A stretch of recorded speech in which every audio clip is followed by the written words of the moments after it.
نبينا محمد صلى الله عليه وعلى آله وأصحابه وسلم أما بعد السلام عليكم ورحمة الله وبركاته. Ikhwati wa akhwati fillah azanallahu wa iyyakum. Saudara-saudariku seiman yang dimuliakan Allah,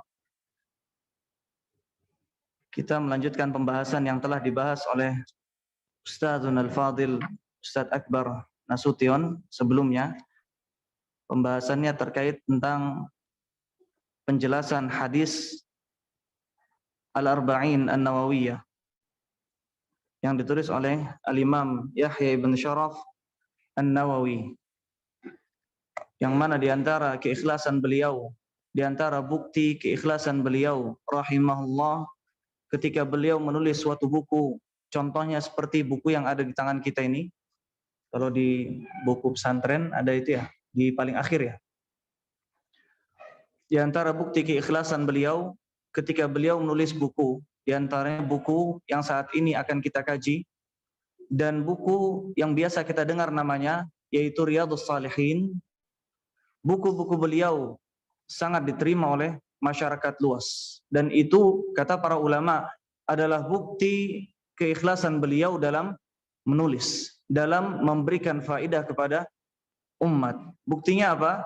Dakwah beliau, tulisan beliau diterima oleh masyarakat. Dan buku ini Al-Arba'in atau Al-Arba'un Nawawiyah adalah buku yang sangat penting terutama bagi para talabatul ilm. Dan buku ini adalah tingkatan pertama ketika seorang ingin belajar dan fokus dalam ilmu hadis. Dan ilmu hadis terbagi dua tentunya. Ada ilmu hadis mustalah, ilmu hadis yang mempelajari tentang istilah-istilah, dan ini bukan pembahasan kita. Insyaallah kalau ada waktu lain. Dan ada ilmu hadis riwayah. Yang pertama dirayah, yang ini riwayah. Riwayah ini hubungannya tentang mempelajari isi dan kandungan hadis-hadis Nabi Shallallahu Alaihi Wasallam, yang mana sekarang kita akan kaji. Yang ana paham, kemarin Ustadz Akbar memberi gambaran kepada ana bahwasanya beliau sudah sampai di hadis ke-7 ya, tentang ad-dinun nasihah. Sudah selesai pembahasannya. Baik. Kalau begitu sekarang kita bahas hadis ke-8. Al-haditsus tsamin. Sudah ketemu? Halaman berapa itu? Kita kasih waktu untuk yang masih nyari. 40? 46. Halaman 46. Monggo dibuka. Al-haditsus tsamin. Hadis ke-8. Qala, berkata Al-Imam An-Nawawi rahimahullah, an Ibnu Umar radhiyallahu anhuma anna Rasulullah sallallahu alaihi wasallam qala umirtu an uqatila an-nasa hatta yashhadu an la ilaha illallah wa anna Muhammadar Rasulullah wa yuqimus shalah wa yu'tuz zakah fa idza fa'alu dzalika asamu minni dima'ahum wa amwalahum illa bihaqqil Islam wa hisabuhum 'ala Allah taala. Rawahul Bukhari wa Muslim. Hadis ini dikeluarkan oleh dua imam besar, yaitu Imam Bukhari dan Imam Muslim. An Ibnu Umar radhiyallahu anhuma, dari sahabat Ibnu Umar. Siapa namanya? Siapa nama beliau? Ada yang tahu? Fadhal, kita saling tukar fikiran. Siapa nama beliau? Salah urusan lain. Yang penting saling menghidupkan, inilah kajian. Abdullah. Nama beliau Abdullah. Tapi di sini diringkas saja menjadi Ibnu Umar. Beliau anak dari sahabat sekaligus khalifah yang agung, yaitu Umar ibn Khattab. An Ibnu Umar radhiyallahu anhu, dari Abdullah ibn Umar. Kemudian di situ tulis radhiyallahu anhu. Kenapa tidak radhiyallahu anhu? Kenapa radhiyallahu anhuma? Dalam bahasa Arab ada dhamir, kalau anhu itu artinya kembali kepada gaib satu orang. Orang lain dia, tapi cuman satu orang. Kalau anhuma itu kembali kepada dua orang. Kalau anhum kembali kepada jamaah, satu kelompok, tapi dia, atau bahasa kita mereka. Nah, ini perbedaannya. Biasa kita dengar apa? Radhiyallahu anhu ya, anhu, atau radhiyallahu anha untuk perempuan. Misalkan Aisyah radhiyallahu anha. Di sini radhiyallahu anhu wa an abihi, atau anhuma, disingkatnya anhuma. Maksudnya adalah Allah telah meridhoi keduanya. Siapa? Abdullah bin Umar beserta ayahnya yaitu Umar bin Khattab radhiyallahu taala anhuma. An Ibnu Umar radhiyallahu anhuma anna Rasulullah sallallahu alaihi wasallam qaal, bahwasanya Rasulullah sallallahu alaihi wasallam bersabda, umirtu an uqatilan nasa, aku diperintah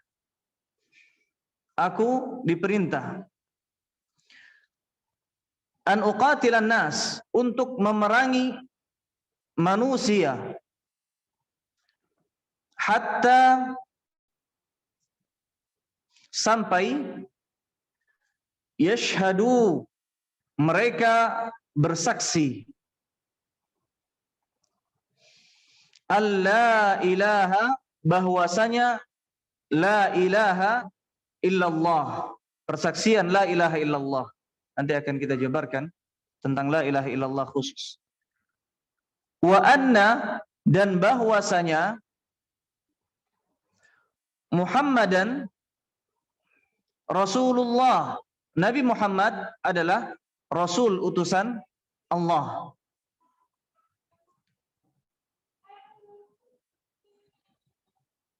Sudah? Wa yuqimus shalah, dan mereka tegakkan salat.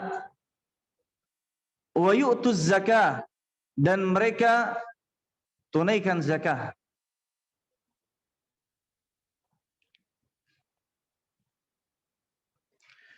Fa idza fa'alu dzalik, dan apabila fa'alu dzalik, mereka melakukan itu semua, asamu minni dima'ahum wa amwalahum, maka terjagalah dariku dima'ahum wa amwalahum, darah mereka, dima darah, amwal harta mereka, amwalahum harta mereka, illa kecuali bihaqqil Islam, illa bihaqqil Islam, kecuali dengan hak agama Islam. Nanti akan kita jelaskan maksudnya. Wa hisabuhum 'ala Allah, adapun perhitungan amal mereka ada di sisi Allah Ta'ala yang maha tinggi. Ada pertanyaan terkait maknanya? Mungkin ada yang kelewat? Bagaimana kalau mungkin di pertemuan depan nanti kita artikan di rumah? Setiap katanya kita artikan di rumah, karena untuk mencari maknanya di sini, makna hadis-hadis Arba'in Nawawiyah mudah. Mungkin kita buka internet nanti, atau mungkin kita beli buku Arba'in Nawawiyah yang terjemahan, kemudian kita artikan maknanya bagaimana untuk mempersingkat waktu. Insyaallah. Oh iya. Ada pertanyaan? Lanjut. Baik, hadis ini sangat butuh kepada penjelasan. Kenapa? Karena hadis ini sangat banyak dipakai untuk syubhat. Apa syubhat? Sebagai bentuk perang pemikiran. Hadis ini digunakan sebagai senjata untuk menuduh bahwasanya Islam adalah agama perang. Islam adalah agama yang disebarkan dengan pedang. Padahal kalau kita mau belajar, mau memahami hadis ini, maka yang akan kita dapat bukan Islam agama perang, Tapi yang akan kita ketahui nantinya adalah Islam adalah agama rahmat. Islam adalah agama yang penuh dengan kasih sayang. Islam adalah agama yang penuh dengan adab dan akhlak. Bahkan ketika peperangan sekalipun. Makanya kita harus faham benar apa maksud dari hadis ini. Di sini Rasulullah SAW menyebutkan umirtu an uqatilan nas. Aku diperintah untuk memerangi manusia. Dan biasanya orang-orang akan mengatakan ini dalil jelas bahwasanya Islam adalah agama pedang, agama perang.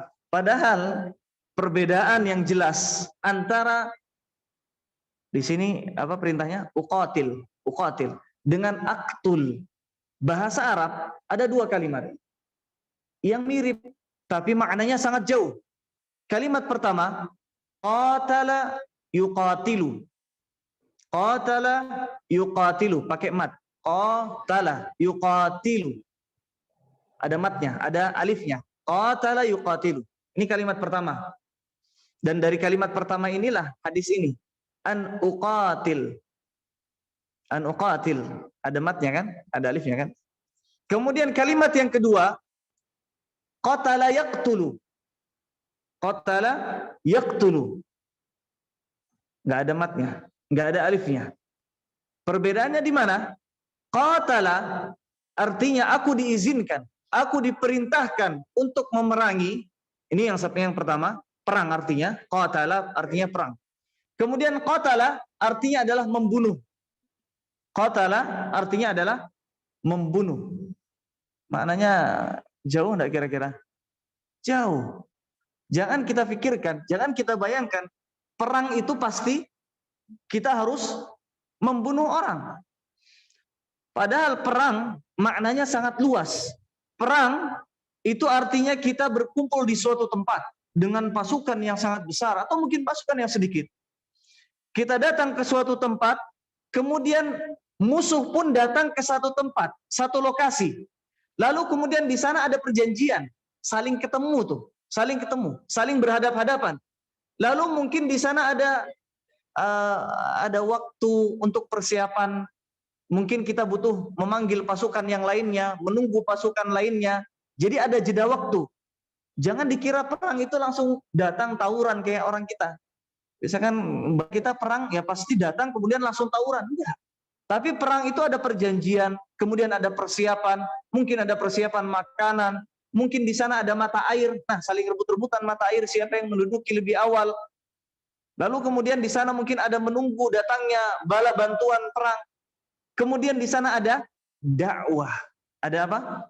Dakwah. Lah, ada dakwah sebelum perang? Iya. Dan ini perintah Nabi Shallallahu Alaihi Wasallam. Kata beliau atau kata para sahabat, Ibnu Abbas terutamanya mengatakan, "Ma qatala Rasulullah Shallallahu Alaihi Wasallam qauman qattu illa da'ahum." Artinya Nabi Shallallahu Alaihi Wasallam tidak memerangi suatu kaum, suatu kelompok, suatu masyarakat kecuali Nabi akan mendakwahkan Islam terlebih dahulu. Ada dakwah di sana. Artinya perang itu tidak mesti berarti ada darah yang tertumpah. Kemudian ketika ada dakwah di sana, tadi saya katakan dakwah dulu. Kemudian mereka terima dakwah itu, ada pertumpahan darah? Enggak. Ya sudah kita angkat tangan. Mereka adalah saudara kita se-Islam, saudara kita seiman. Tidak ada perlu pertumpahan darah. Kemudian kalau mereka tidak mau masuk Islam, ada pilihan kedua, yaitu mereka harus membayar jizyah. Apa jizyah? Jizyah adalah harta yang harus mereka keluarkan kepada pemerintah kaum muslimin, kepada khalifah kaum muslimin. Tujuannya apa? Agar selamat jiwa mereka, harta mereka, dan agar mereka tidak membayar zakat. Ketika mereka bayar jizyah, apakah mereka harus membayar zakat? Enggak. Kaum muslimin mereka enggak bayar jizyah, tapi mereka bayar zakat. Nah, ini jizyah. Apa jizyah tadi? Harta yang diserahkan kepada khalifah muslimin, pemimpin kaum muslimin. Tujuannya apa? Untuk menyelamatkan diri, harta dari kaum muslimin. Yang kedua, untuk agar tidak membayar zakat. Ini pilihan yang kedua. Pilihan yang pertama tadi apa? Islam. Ini pilihan yang paling mulia. Kemudian pilihan yang kedua, bayar jizyah. Ketika mereka bayar jizyah, apakah ada pertumpahan darah? Tidak ada. Kemudian yang ketiga, pilihan yang terakhir adalah perang. Ketika mereka menolak itu semua, baru kemudian ada peperangan. Peperangan pun enggak asal bunuh, asal tebas. Yang tua, yang muda, yang wanita semuanya ditebas. Kemudian pohon-pohon dihancurkan. Kemudian berhala-berhala mereka, kemudian tempat-tempat sembahan mereka dihancurkan, dilululantakkan. Tidak seperti itu. Perang Islam pun ada adab dan ada akhlaknya. Kemudian ketika mereka sudah mengatakan la ilaha illallah, apakah tetap kita perangi? Jawabannya tidak. Maka dari sini jelas perintah Allah kepada Rasulullah SAW bukan membunuh, akan tapi adalah memerangi. Dan perbedaan jelas antara memerangi dengan membunuh. Perang tentunya ada adab, tentunya ada dakwah sebelum perang. Kira-kira jelas? Baik. Ini enggak ada suara, enggak ada jawaban. Kemudian kayaknya enggak ada yang nulis juga, atau kita hidupkan ya majelis, ada tanya jawab, enggak apa-apa. Kalau mungkin Anda salah, tegur, enggak apa-apa. Karena Anda juga belajar. Baik, ini perbedaan antara berperang dengan membunuh. Jadi kira-kira apakah Islam agama yang suka membunuh? Jawabannya tidak. Islam benar agama yang di situ ada syiar jihad fisabilillah. Ada syiar jihad fisabilillah.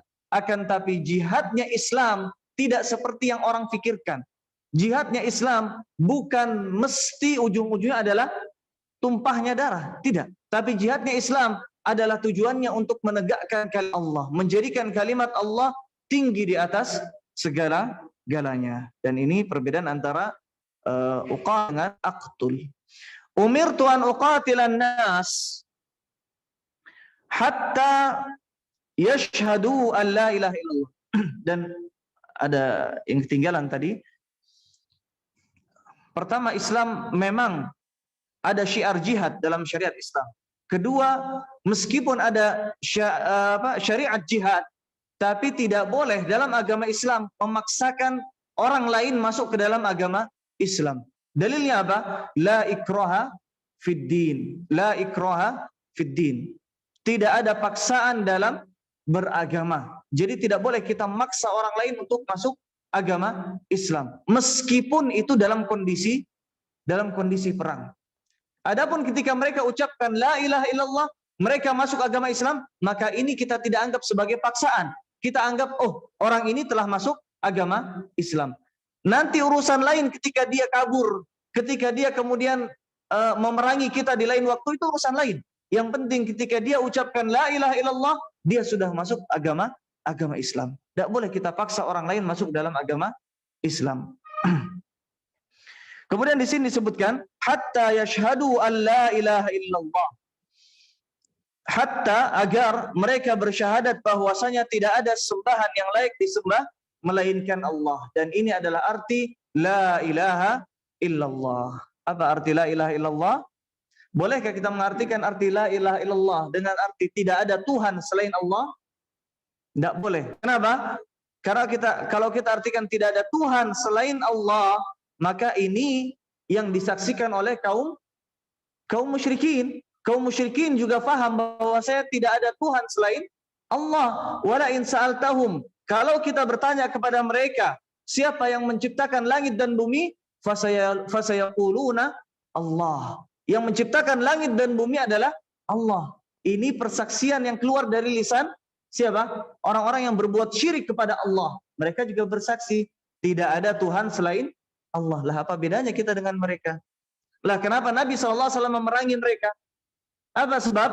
Karena persaksian la ilaha illallah artinya bukan tidak ada Tuhan selain Allah. Tapi apa arti yang tepat? La ma'buda bihaqqin illallah. Tidak ada sembahan yang layak disembah melainkan Allah. Kalau kita artikan seperti ini, tidak ada sembahan yang layak disembah selain Allah, baru di sini muncul perbedaan yang jelas antara kafir dengan muslim. Orang yang masih saja berbuat kesyirikan dengan orang muslim. Ini perbedaan yang kental sekali. Ketika mereka faham, orang musyrik faham arti la ilaha illallah adalah tidak ada sembahan yang layak disembah melainkan Allah, apakah mengucapkan la ilaha illallah? Tidak mau. Mereka akan mengatakan, aja'al al-alihata ilaha wahida? Apakah Nabi ini, apakah Muhammad ini, kata mereka, mengatakan bahwasanya Tuhan itu, sesembahan itu hanya satu? Sembahan itu hanya satu. Mereka mengingkari itu. Yang mereka tahu sembahan itu banyak, dan ini adalah ada perbuatan kesyirikan. Karena itu mereka menolak untuk masuk Islam, karena mereka tahu arti syahadat la ilaha illallah adalah tidak ada sembahan yang layak disembah melainkan Allah. Makanya mereka tidak mau masuk Islam, makanya pedang Islam dan kaum muslimin terhunus kepada mereka. Hatta yashhadu an la ilaha illallah, dan ini adalah tujuan utama. Tujuan utama dalam memerangi kaum kufar adalah agar mereka bersaksi bahwasanya tidak ada sembahan yang layak disembah melainkan Allah. Ini yang pertama. Kemudian kedua, bersaksi bahwasanya Muhammad adalah utusan Allah. Jadi tujuan utama kita memerangi mereka bukan karena kita haus darah, bukan. Tapi tujuan utama adalah i'la'u kalimatillah, meninggikan kalimat Allah, menjadikan kalimat Allah paling tinggi di atas segala-galanya, dan menjadikan kalimat kaum kafir menjadi serendah-rendahnya. Ini tujuan utama dalam berjihad. Apa buktinya? Islam menegakkan jihad tujuannya agar orang lain bersyahadat la ilaha illallah dan bersyahadat bahwasanya Muhammad adalah Rasul utusan Allah. Kita perhatikan hadis Miqdad ibn Aswad. Hadis Miqdad ibn Aswad. Di sini tidak ada. Tapi fahami saja, kemudian ambil faidah dari hadis ini. Hadis Miqdad ibn Aswad, suatu ketika beliau radhiyallahu anhu, salah seorang sahabat, siapa namanya? Miqdad ibn Aswad. Ia bertanya kepada Nabi sallallahu alaihi wasallam, "Wahai Rasulullah, bagaimana pendapatmu kalau seandainya aku bertemu dengan musuh? Aku bertemu dengan seorang laki-laki kafir. Lalu kemudian kami berdua saling berperang satu sama lain. Ia berhasil menebas tanganku. Lalu kemudian ia memutuskan tanganku. Kemudian aku berhasil melawannya. Lalu aku memojokkannya sampai kemudian ia berlindung di belakang sebuah pohon. Kemudian ia katakan, aslamtu lillah. Aku masuk Islam. Aku bersyahadat bahwasanya tidak ada sembahan selain Allah yang layak disembah. Afa aqtuluhu ya Rasulullah? Apakah aku boleh menebas tangannya dia juga ya Rasulullah? Apakah aku boleh membunuh ia wahai Rasulullah? Maka Rasulullah SAW mengatakan, la taqtuluh, tidak boleh. Jangan engkau tebas ia. Kemudian sahabat ini mengatakan, wahai Rasulullah, orang ini telah menebas tanganku. Lalu kemudian ia ucapkan kalimat la ilaha illallah, tujuannya agar dia tidak dibunuh. Maka Rasulullah SAW mengatakan, jangan, tidak boleh. Karena sungguhnya kalau seandainya engkau membunuh orang tersebut, maka posisimu ada pada posisinya sebelum engkau bunuh dia. Posisi dia sebelum dibunuh adalah dia orang kafir. Artinya ketika kita membunuh orang tersebut, maka posisi kita sama dengan posisi orang tersebut. Kemudian wa innaka bimanzilatahu qabla an yaqula kalimatahu allati qala. Dan posisi dia sama dengan posisimu sebelum kamu membunuhnya. Jelas di sini? Jelas. Batasan peperangan adalah ketika orang tersebut mengatakan la ilaha illallah. Ketika dia sudah mengatakan la ilaha illallah, apapun kejadian yang terjadi sebutkan la ilaha illallah, angkat tangan kita. Yang jelas ketika dia ucapkan la ilaha illallah, dia adalah saudara kita, dia adalah muslim. Haram bagi kita untuk menumpahkan darahnya, haram bagi kita untuk mengambil hartanya. Dan ini jelas sekali. Bayangkan, kalau main perasaan di sini tidak bisa, tidak ketemu. Kalau main perasaan ada orang bunuh anak kita, na'udzubillah, kemudian bunuh istri kita, bunuh sahabat kita, lalu kemudian ketika kita ingin membunuh dia, diucapkan la ilaha illallah. Kalau dari sisi perasaan tidak ketemu. Tapi ini agama Allah. Ketika Rasulullah katakan la taqtulu, jangan kau membunuhnya, maka haram bagi kita untuk membunuhnya. Baik, jelas? Tujuan kita berperang adalah membunuh? Hah? Membunuh, menumpahkan darah? Bukan. Tujuan kita berperang adalah meninggikan kalimat Allah tabaraka wa ta'ala. Kemudian dalam hadis lainnya, hadis Usamah ibn Zaid, kalau yang ini benar-benar terjadi. Kalau tadi hadis Miqdad bin Aswad, pertanyaan, dalam bentuk pertanyaan. Sekarang hadis Usamah ibn Zaid, ini benar-benar terjadi. Usamah ibn Zaid, dalam suatu peperangan yang tidak diikuti oleh Nabi SAW, Nabi mengutus sejumlah sahabat untuk berperang tanpa diikuti oleh Nabi SAW. Kemudian dalam satu kondisi, Usamah ibn Zaid dan sahabatnya, seorang Ansar, sedang mengejar seorang laki-laki kafir dalam kondisi perang. Lalu kemudian ghasyainahu, kami berhasil menaklukkan laki tersebut. Lalu kemudian dia ucapkan la ilaha illallah. Adapun sahabat Usamah ibn Zaid, dia mulai menahan tangannya, tidak berani melukai orang tersebut ketika mengucapkan la ilaha illallah. Usamah ibn Zaid mengambil tombaknya, kemudian ditikam orang tersebut, lelaki tersebut, meskipun dia sudah mengucapkan la ilaha illallah, hingga lelaki tersebut kemudian mati dengan tikaman Usamah ibn Zaid tersebut. Falamma qadimna, lalu kemudian tatkala kami kembali ke kota Madinah, kembali kepada Nabi SAW, Nabi kemudian mendengar cerita Usamah ibn Zaid tersebut. Lalu kemudian Nabi memanggil Usamah ibn Zaid dan marah kepada Usamah ibn Zaid. Dalam sabdanya, aqataltahu ba'da ma qala la ilaha illallah. Apakah engkau membunuhnya setelah dia mengucapkan la ilaha illallah? Lalu kemudian Nabi mengulangi kalimat tersebut berkali-kali sampai Usamah ibn Zaid, seandainya aku saat ini belum masuk agama Islam. Artinya saking dahsyatnya murka Nabi SAW saat itu.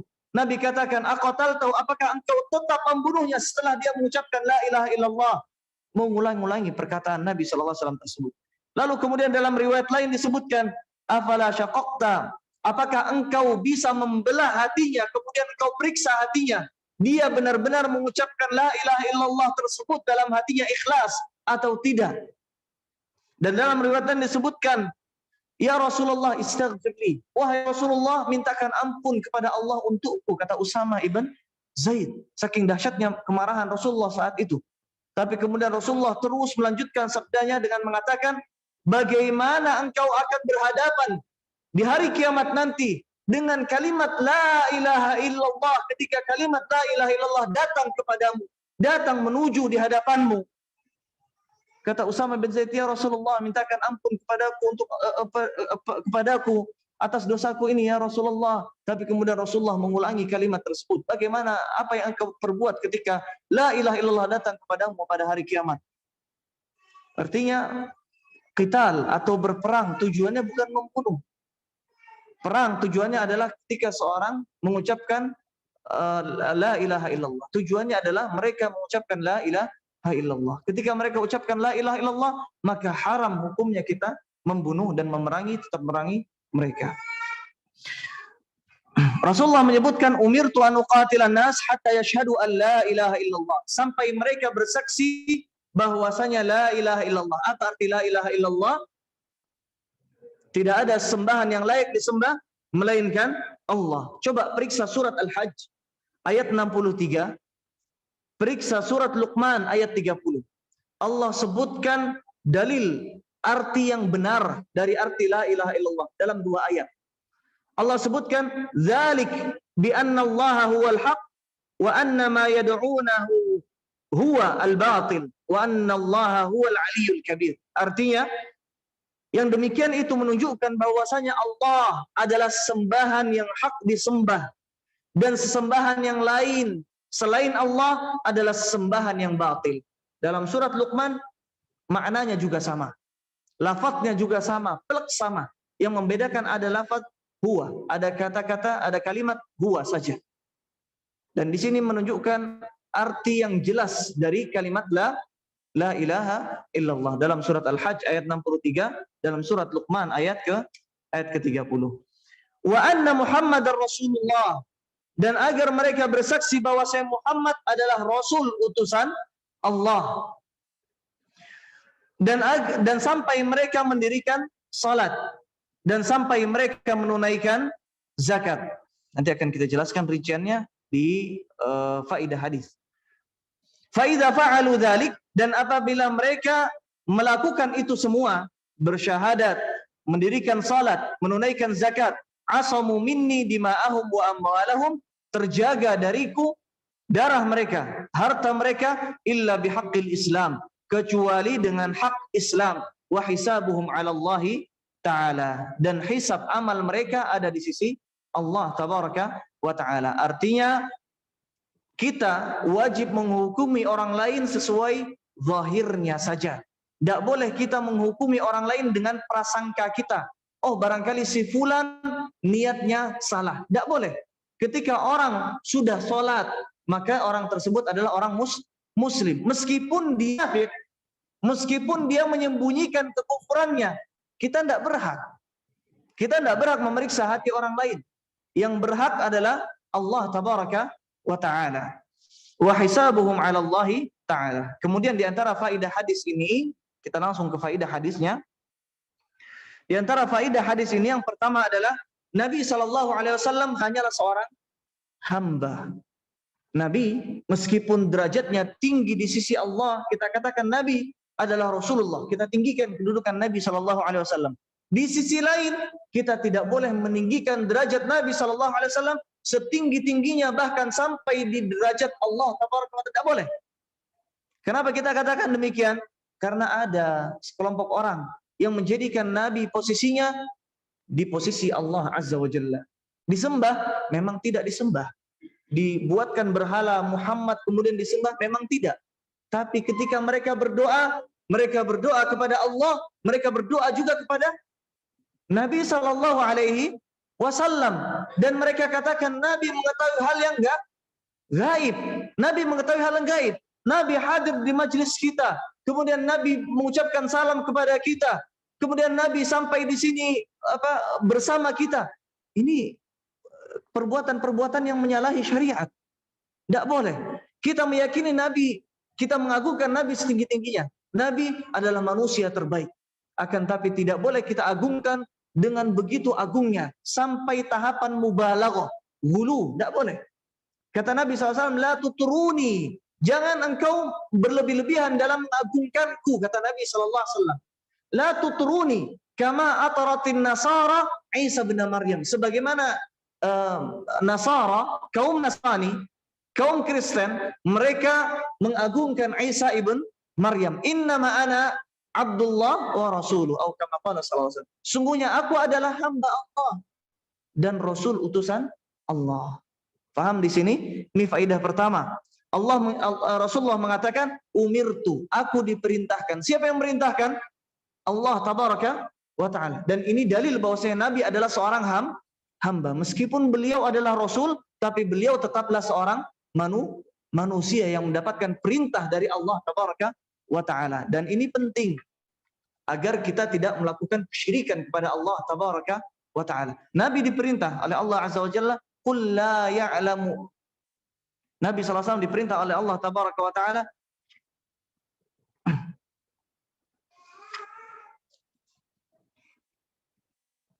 qul la amliku lakum naf'an wa la dharran illa, siapa yang hafal ayatnya? Atau Nabi SAW diperintahkan oleh Allah Tabaraka wa Ta'ala untuk berkata, walau kuntu a'lamul ghaib lastakthartu minal khair. Kalau seandainya aku, kata Allah, memerintahkan nabinya, Nabi diperintah untuk berbicara demikian. Kalau seandainya aku mengetahui hal yang gaib, lastakthartu minal khair, aku akan mengambil kebaikan sebanyak-banyaknya. Wa ma massani su, dan aku sama sekali tidak akan ditimpa masalah, ditimpa musibah, ditimpa keburukan. Akan tapi kalau kita buka buku sejarah, Nabi SAW terluka dalam medan perang. Nabi SAW bahkan hampir mati di medan Uhud. Bukankah demikian? Dan ini membuktikan bahwasanya Nabi tidak mengetahui hal yang gaib. Jadi kalau mungkin ada saudara kita yang masih berbuat kesyirikan dalam bab berdoa, karena doa ini adalah masalah serius.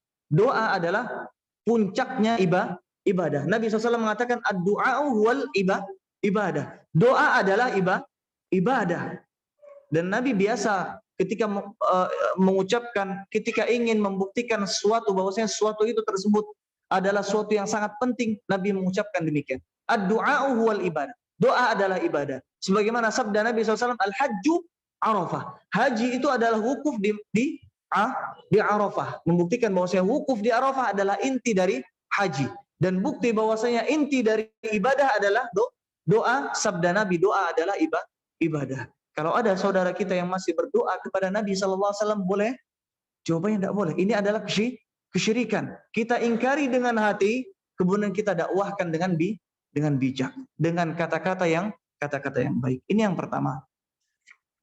Faedah yang pertama adalah Nabi SAW, meskipun beliau tinggi kedudukan di sisi Allah, akan tapi beliau adalah seorang hamba dan manusia seperti kita. Kemudian faedah yang kedua, wajib hukumnya berjihad di jalan Allah. Wajib hukumnya berjihad di jalan Allah. Akan tapi butuh rincian. Karena kewajiban terdiri dari dua. Ada wajib kifayah, ada wajib ain. Ada fardu kifayah, ada fardu ain. Ada hukum wajib yang menimpa seluruh kaum muslimin, tidak ada terkecuali. Contohnya seperti sholat 5 waktu. Wajib untuk yang hadir di sini saja atau wajib untuk semua kaum muslimin? Semua kaum muslimin.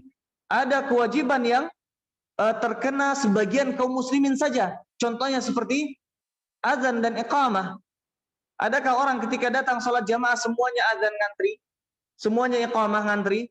Atau mungkin imam dalam sholat semuanya jadi imam? Siapa yang jadi makmum? Wadih, jelas? Jelas.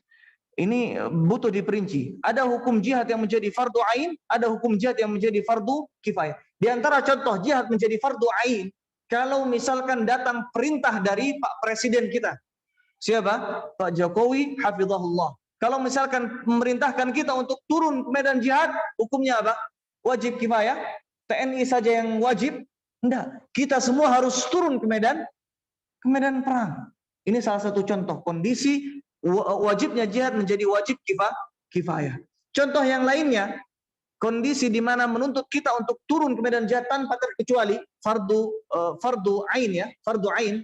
Contohnya adalah ketika musuh menyerang negara kita, musuh menyerang tempat kita, rumah kita, kampung kita, maka hukum jihad yang sebelumnya fardu kifayah berubah menjadi fardu ain. Tapi kita tidak jelaskan semuanya karena butuh penjelasan khusus. Artinya jihad ada dua hukum, bisa menjadi fardu kifayah, bisa menjadi fardu ain. Akan tetapi yang wajib untuk para syabab, para pemuda, para kaum muslimin yang laki-laki adalah menanamkan niat jihad dari dalam hati mereka. Ini yang wajib, yang harus. Kenapa? Karena Nabi SAW bersabda, "Man mata, siapa yang meninggal, walam yaghzu, dan belum pernah sekalipun berperang, walam yuhaddits nafsahu bil ghazwi, dan sama sekali sekalipun dia tidak pernah berbicara dengan dirinya, niat dalam dirinya untuk berperang, famatat ala syu'batin min nifaq, maka dia mati dalam satu cabang dari cabang-cabang kemunafikan." Ini bisa jadi salah satu tanda kemunafikan. Minimal sekali kita kuatkan diri kita dalam iman. Allah kita kuatkan. Tujuan kita Islam adalah untuk Allah. Qul inna salati wa nusuki wa mahyaya lillahi rabbil alamin. Hidupku dan matiku adalah untuk Allah tabaraka wa ta'ala. Kuatkan pemahaman kita terhadap ayat Allah tabaraka wa ta'ala, wa ma khalaqtul jinna wal insa illa liya'budun. Dan Allah menciptakan manusia dan jin tujuannya hanya untuk menyembah kepada Allah. Ini yang harus kita kuatkan. Iman kita harus kita kuatkan. Ketika iman kita kuat, maka perintah jihad akan kita jawab dengan mudah. Sebaliknya kalau iman tidak ada, keinginan kita hanya duniawi dan duniawi. Untuk apa kita kuliah? Untuk dapat kerjaan. Kemudian apa? Untuk dapat istri yang cantik. Kalau seperti itu tujuannya, datang perintah jihad, kira-kira kita mau jawab perintah jihad enggak? Enggak. Bisa enggak kita niatkan jihad melawan musuh-musuh Allah? Bisa enggak? Jawabannya enggak mungkin, enggak bisa. Jadi yang pertama kita harus niatkan niat jihad dalam hati kita. Ini paling minimal sekali. Kalau tidak, maka kita mati dalam satu cabang dari sekian cabang kemunafikan. Caranya seperti apa? Kita kuatkan iman kita kepada Allah. Kita kuatkan belajar kita. Karena iman tidak mungkin tanpa ada belajar. Sebagaimana yang diucapkan oleh Syekh Muhammad bin Abdul Wahab dalam Ushul Tsalatsa yang kita pelajari. Ushul Tsalatsa, yang wajib atas kita adalah 4 hal. Yang pertama adalah al-ilmu, ya kan? Al-ilmu. Kemudian al-amal. Setelah berilmu kita beramal. Kemudian wad-da'watu ilaihi, berdakwah. Baru kemudian yang keempat as-sabru 'alal adha fihi, sabar. Ada 4. Dalilnya apa? Surat An-Nasr. Idza jaa bukan Nasr, surat Al-Asr. Apa surat Al-Asr? Wal 'asr. Kemudian di situ Allah sebutkan innal insana lafi khusr illa alladziina amanu wa 'amilus shalihat.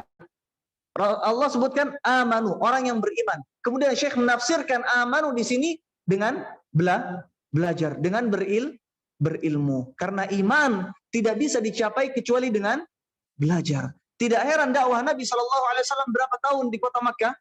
10 tahun lamanya. Rasulullah mengajarkan para sahabat tentang keimanan. Belum ada syariat, belum ada syiar jihad, belum ada syiar zakat, belum ada syiar puasa, belum ada. Kapan syiar itu ada? Baru ketika Nabi SAW hijrah ke kota Madinah. Bisa difahami yang kedua? Apa yang kedua? Wajib hukumnya berjihad di jalan Allah. Minimal sekali kita niat dalam hati kita keinginan untuk berjihad di jalan Allah.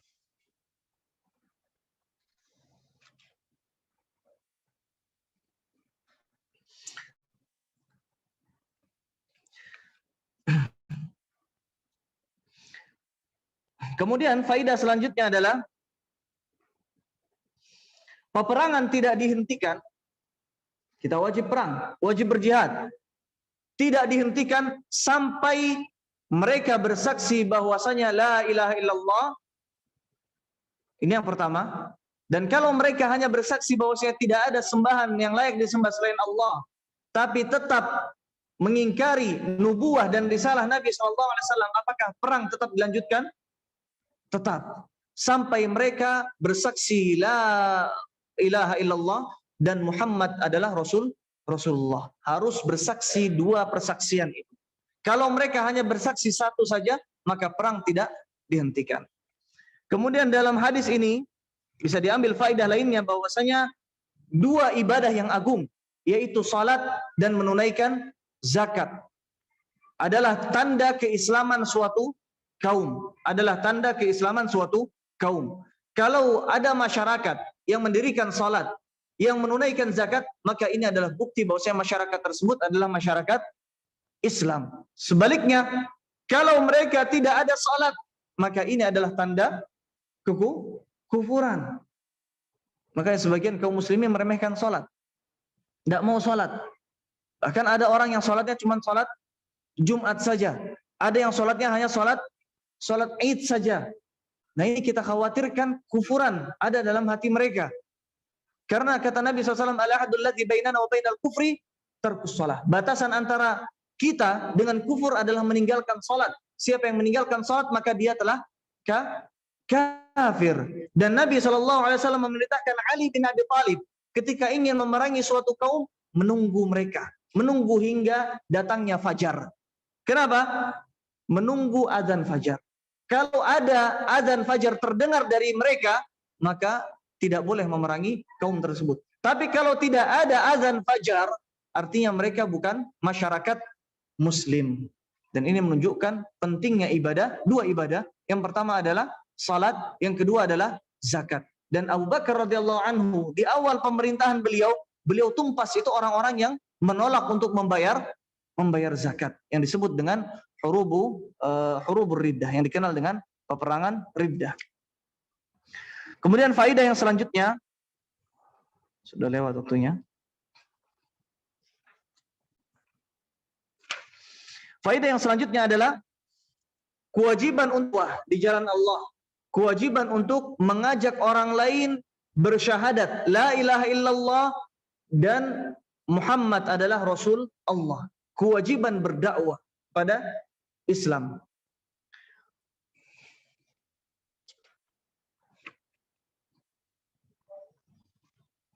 Dan kewajiban berdakwah ini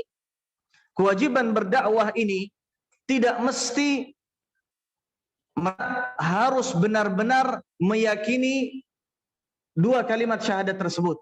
Cukup ketika mereka mengucapkan la ilaha illallah, sudah terlepas kewajiban kita dalam berdakwah. Adapun ketika mereka mengucapkan dari hati atau tidak, maka urusannya ada di sisi Allah. Menghukumi orang hanya dengan zahirnya saja. Tidak boleh kita memeriksa hati setiap orang. Kemudian dalam berdakwah, maka yang wajib bagi kita hanya menyampaikan dakwah. Adapun diterima atau tidak, maka urusan di sisi Allah Azza wa Jalla. Allah berfirman, "Lasta 'alaihim bimusaitir." Kamu tidak diperintah untuk memerangi mereka, untuk memaksa mereka, illa man tawalla wa kafar. Adapun berpaling dan kufur, fayu'adzibuhullahu al-'adzabal akbar. Maka Allah akan mengadab mereka dengan azab yang besar. Sampai akhir ayat dari surat Al-Ghasyiyah. Kita cukupkan sampai di sini. Barangkali ada pertanyaan, fadhal.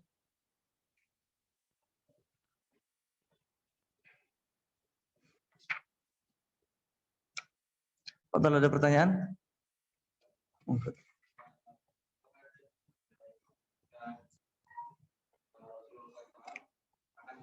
Tapi tidak jadi karena apakah ada Taib. Barakallahu fiik. Apakah ada dalam Islam, dalam sejarah Islam, yaitu peperangan yang dilakukan Nabi Shallallahu Alaihi Wasallam, tapi kemudian tidak jadi karena musuhnya kemudian menyerah sebelum berperang? Ada. Karena itu ada istilah fai dan ada istilah ghanimah. Bedanya apa fai dan ghanimah? Kalau ghanimah diambil setelah terjadi peperangan antara dua pihak, antara Islam dengan kafir. Tapi fai adalah harta sama dengan ghanimah, harta milik kaum kufar, tapi diambil sebelum terjadinya peperangan. Artinya mereka sudah menyerah lebih awal dan mulai membayar jizyah mereka. Jadi ada, makanya itu ada istilah fai dan ghanimah. Mungkin itu yang bisa Anda jawab. Fadhal yang lain.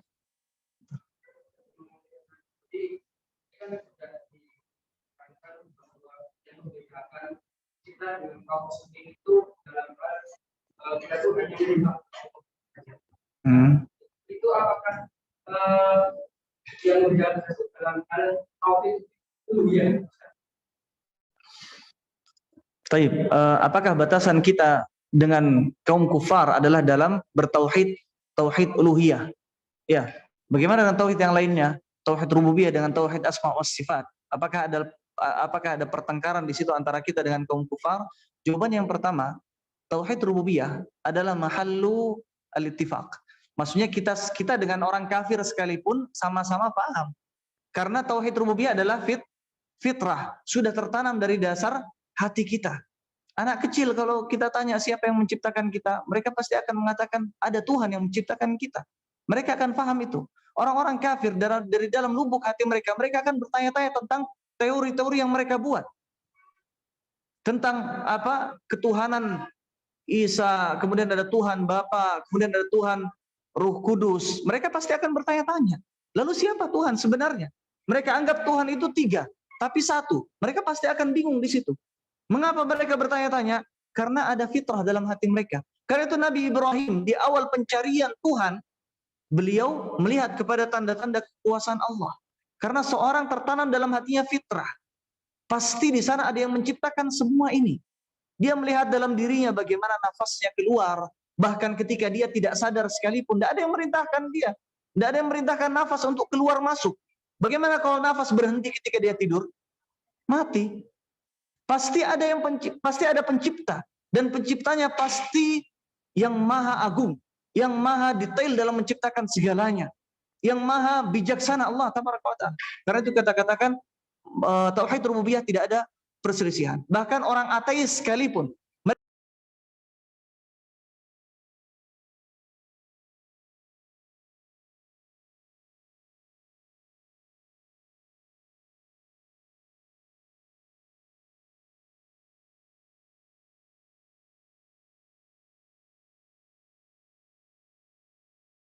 mereka kan pasti akan bingung, apakah suatu yang besar dan detail seperti ini terjadi karena suatu ketidaksengajaan? Mustahil. Bendera ini ada merah, ada putih. Apakah tidak sengaja orang menciptakannya? Atau terjadi begitu saja? Tidak mungkin. Pasti ada yang meletakkan merah di atas putih. Mereka pasti akan bertanya-tanya. Ini yang pertama. Kemudian yang kedua, tentang tauhid uluhiyah. Tauhid uluhiyah adalah tauhid yang sangat dasar sekali, perbedaan antara kaum muslimin dengan kaum kufar, yang sangat terlihat sekali. Nanti kita jelaskan rincinya. Adapun tentang tauhid asma was sifat, ada perbedaan antara kaum muslimin, antara ahlu sunnah wal jamaah dengan kaum kufar mungkin, seperti Syiah. Di antara keyakinan Syiah, mereka meyakini bahwasanya Allah memiliki bentuk khusus. Mereka menyerupakan Allah dengan makhluknya. Bahkan ada perkataan dari mereka bahwasanya Allah itu seperti batangan besi. Ada. Maka perkataan seperti ini perkataan kufur. Tapi tidak sering kita lihat. Tidak sering kita saksikan. Kalau ada perdebatan, ada. Tapi di majelis ilmu. Ada. Tapi di antara para asatizah. Antara para masyayikh. Tidak benar-benar terlihat langsung. Makanya ulama lebih fokus ke tauhid uluhiyah, karena tauhid uluhiyah sangat dasar sekali. Sangat sering kita jumpai. Sangat sering orang awam jumpai. Adapun tauhid asma wa sifat, orang awam tidak bakal masuk ke tauhid asma wa sifat sampai mereka mulai belajar. Mereka nggak mungkin ada perselisihan dalam tauhid asma wa sifat sampai mereka belajar.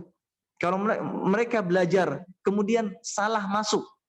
Pintunya salah. Mereka masuk ke dalam pintu filsafat, ilmu kalam. Sebagaimana orang Asy'ariyah, Maturidiyah, mereka masuk ke dalam tauhid asma wa sifat melalui pintu filsafat, melalui pintu ahli kalam.